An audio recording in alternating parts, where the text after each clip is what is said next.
नमस्कार, स्वागत है आपका पंजाब एक्सप्रेस में। मैं हूं वर्तिका आपके साथ और अब खबरों से पहले नजर डालेंगे आज की हेडलाइंस की ओर।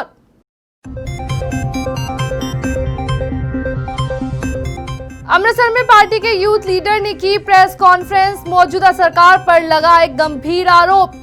कहा गैंगस्टर सरकार की छत्रछाया में फल फूल रहे हैं।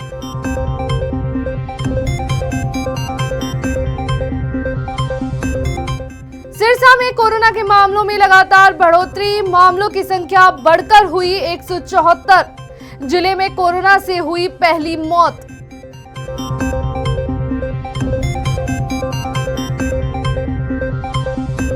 मोगा पहुंची कैबिनेट मंत्री सुंदर श्याम अरोड़ा, सड़क निर्माण कार्य के उद्घाटन समारोह में लिया हिस्सा।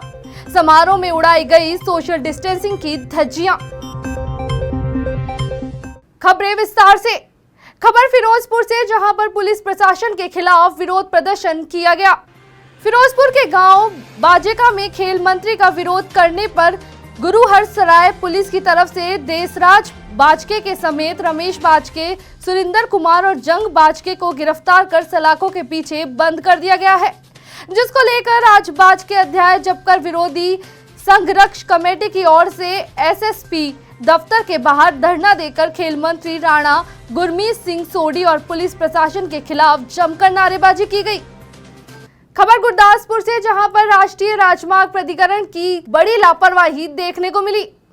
डेरा बाबा नानक में करतारपुर कॉरिडोर के निर्माण के बाद राष्ट्रीय राजमार्ग प्राधिकरण गुरदासपुर ने डेरा बाबा नानक तक राष्ट्रीय राजमार्ग का निर्माण कर रहा है और एक निजी कंपनी को अनुबंध प्रदान किया गया है, लेकिन इस निजी कंपनी ने काम आधा कर दिया है।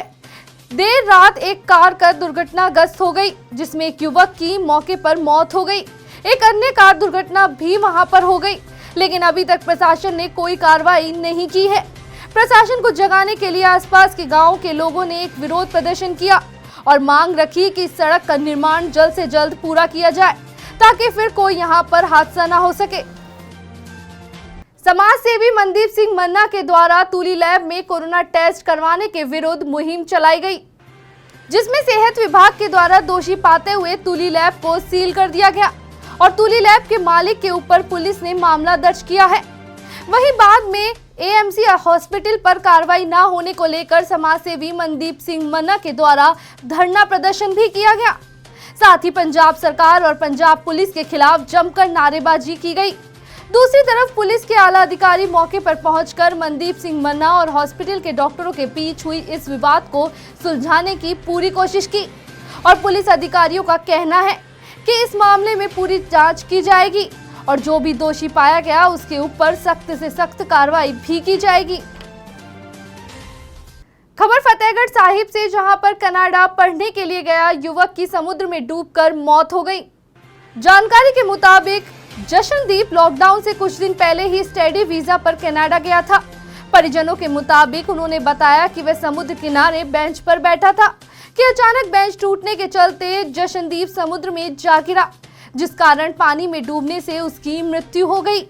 मृतक के पिता भी दुबई में काम करते हैं और घर पर सिर्फ उसकी मां और बहन रहते हैं, जिनका अपने घर का चिराग बुझने से रो रो कर बुरा हाल है। परिजनों के मुताबिक उन्होंने बेहद मुश्किल से कर्जा उठाकर अपने बेटे को पढ़ने के लिए विदेश भेजा था। वहीं परिजनों ने केंद्र एवं राज्य सरकार सहित समाज सेवी संस्थानों से गुहार लगाई कि उनके इकलौते बेटे के मृतक शरीर को विदेश से वापस लाने में सहायता की जाए, ताकि वे अंतिम बार अपने बेटे का मुंह देख सके। सरकार द्वारा बढ़ाई गई पेट्रोल, डीजल और सब्जियों की कीमतों में आते उछाल को लेकर लोगों को परेशानी का सामना करना पड़ रहा है। कोविड काल के दौरान जब तक मुकम्मल लॉकडाउन और कर्फ्यू रहा, तब तक महंगाई पर भी लगाम लगी हुई थी, लेकिन आज सरकार की तरफ से लोगों को कुछ राहत दी गई तो पेट्रोल डीजल की रेट बढ़ने की वजह से लोगों को भारी दिक्कत का सामना भी करना पड़ रहा है। इन बढ़ी हुई कीमतों का असर सीधे तौर पर लोगों की जेब पर पड़ रहा है। सब्जियों के साथ साथ और अन्य ऐसी कई चीजें हैं जिनके दाम आसमान को छू रहे हैं, जिस वजह से लोग पहले 1 किलो सामान लेते थे, वहीं अब वो सामान आधा लेने को मजबूर हो गए हैं, ताकि घर का बाकी खर्च भी चलाया जा सके। खबर होशियारपुर से, जहां पर किसानों ने प्रदर्शन करते हुए रोड पर जाम लगा दिया। पंजाब और बिजली विभाग के खिलाफ प्रदर्शन किया गया। इस मौके पर किसानों ने पंजाब सरकार और बिजली विभाग के अधिकारियों के खिलाफ रैली भी निकाली। चर्चा के दौरान किसानों ने कहते हुए नारे भी लगाए कि एक तरफ सरकार दिन के दौरान किसानों को 8 घंटे बिजली की आपूर्ति की मांग कर रही थी, लेकिन अगर सच्चाई को देखा जाए तो यह सिर्फ विपरीत है, न केवल ट्यूबवेल की शक्ति। उन्होंने कहा कि किसान अनुबंध के आधार पर भूमि पर खेती कर रहे थे। अगर उनकी फसलों का उत्पादन नहीं किया गया तो किसान आत्महत्या करने के लिए मजबूर होंगे। विभाग के अधिकारियों से बात करते हुए उन्होंने आगे कहा कि किसानों द्वारा उनके साथ गलत व्यवहार भी किया जा रहा है। शिरोमणि अकाली दल के सीनियर लीडर द्वारा प्रेस कॉन्फ्रेंस की गई। शिरोमणि अकाली दल पार्टी के सीनियर लीडर रविकरण सिंह कहलको के द्वारा प्रेस कॉन्फ्रेंस की गई, जिस दौरान पंजाब के मौजूदा सरकार पर गंभीर आरोप लगाए गए।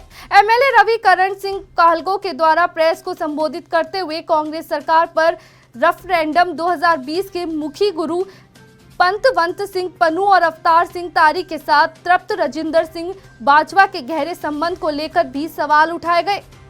मीडिया के सामने इनके फोटोग्राफ्स, जिसमें तृप्त राजिंदर बाजवा, गुरु पंतवंत सिंह पन्नू और अवतार सिंह तारी, जो कि रेफरेंडम 2020 के मेन मुख्य सरगना है, इनके साथ फोटोग्राफ में दिखाई दिए, जिसको लेकर शिरोमणि अकाली दल अब सवाल उठा रही है कि पंजाब में जितने भी गैंगस्टर हैं वे कांग्रेस सरकार की छत्रछाया में आतंक फैला रहे हैं, जिनके ऊपर पंजाब कांग्रेस सरकार कोई भी एक्शन नहीं ले रही है।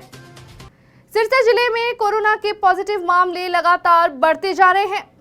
सिरसा जिले में 13 कोरोना पॉजिटिव के नए मामले सामने आए हैं। साथ ही सिरसा में कोरोना की वजह से पहली मौत भी हुई है, जो कि 65 साल की महिला की। मिली जानकारी के अनुसार मृतक महिला हिसार के एक निजी अस्पताल में दाखिल थी और गुर्दे की बीमारी से ग्रसित थी। मृतक महिला को डायलिसिस के लिए हिसार भेजा गया था। बताया जा रहा है कि मृतक महिला के बेटे सहित 2 अन्य सदस्य भी कोरोना पॉजिटिव हैं।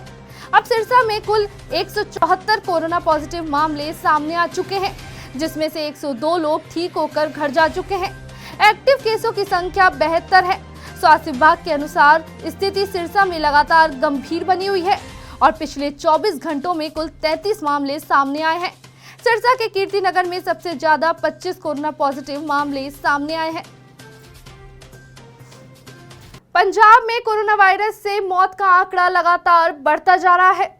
वहीं दूसरी तरफ पंजाब की राजनीति भी गर्म हो रही है। लुधियाना में शिरोमणि अकाली दल के खिलाफ पेट्रोल और डीजल, आम आदमी पार्टी और क्लासिक अकाली दल के नेताओं एवं नई पार्टी की घोषणा करने एवं क्विट के नियमों का उल्लंघन करने के आरोप में मामला दर्ज किया गया है। पंजाब के कैबिनेट मंत्री सुंदर श्याम अरोड़ा मोगा पहुंचे। मोगा के फोकल पॉइंट में फोकल पॉइंट की दशा का सुधार के लिए सरकार द्वारा मोगा फोकल पॉइंट के लिए गए फंड को देने पहुंचे और यहां उन्होंने सड़कों का निर्माण कार्य शुरू करने का उद्घाटन भी किया।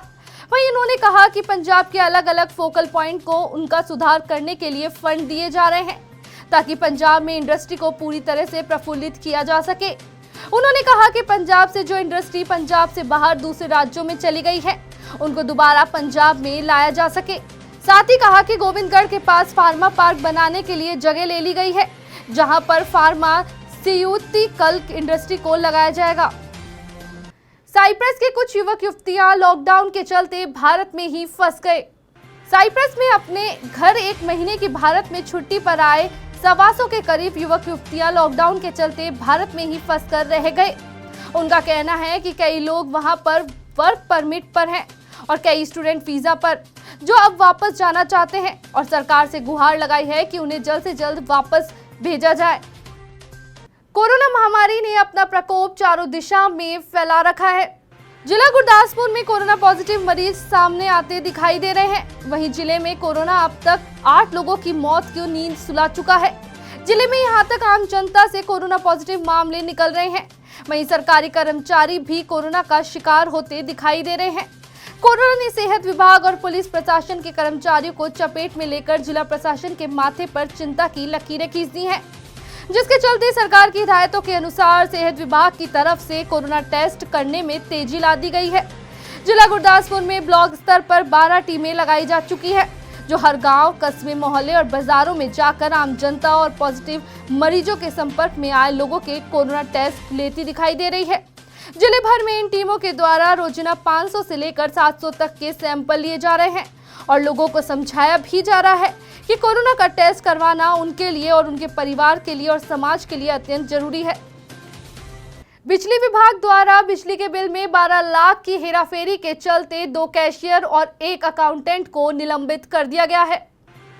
जब इसकी सूचना उच्च अधिकारियों को मिली तो उच्च अधिकारियों ने कार्रवाई की और 3 कर्मचारियों को निलंबित कर दिया, जिसमें से 2 महिला कर्मचारी है। वर्तमान में बिजली विभाग द्वारा आगे की कार्रवाई की जा रही है। फिलहाल पंजाब एक्सप्रेस में बस इतना ही। तब तक के लिए देखते रहिए पंजाब एक्सप्रेस।